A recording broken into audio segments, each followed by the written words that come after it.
Bình minh đến, ánh sáng vẫy gọi muôn loài hoa khoe sắc hương. Mặt trời lên mang đến hy vọng, muôn loài chim tung cánh bay. Mình tôi ngồi đây ký ức ngày xưa, nhớ lắm vùng trời năm ấy. Mình tôi ngồi đây ký ức ngày xưa, nhớ lắm vùng trời năm ấy.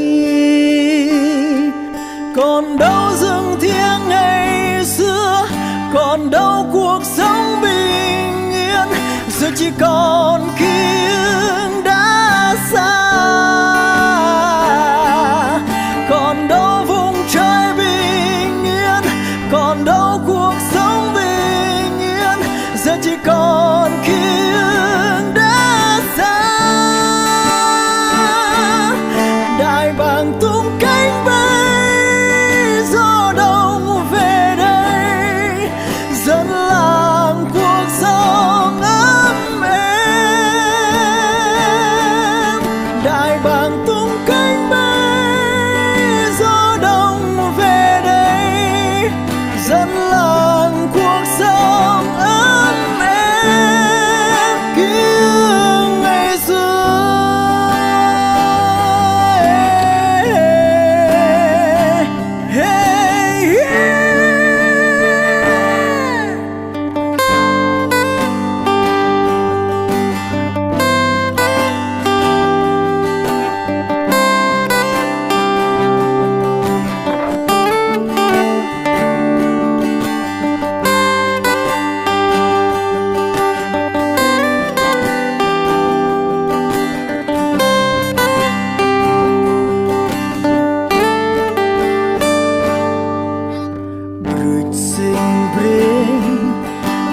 Đá vẫn cao rim từ cao tơ lá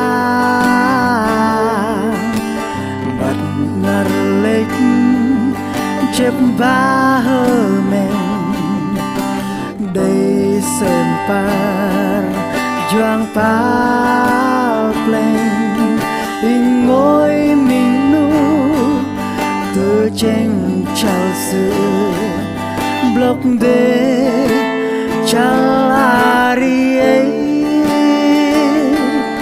In ngôi mình nu từ tranh chào xưa blok de chalari ấy.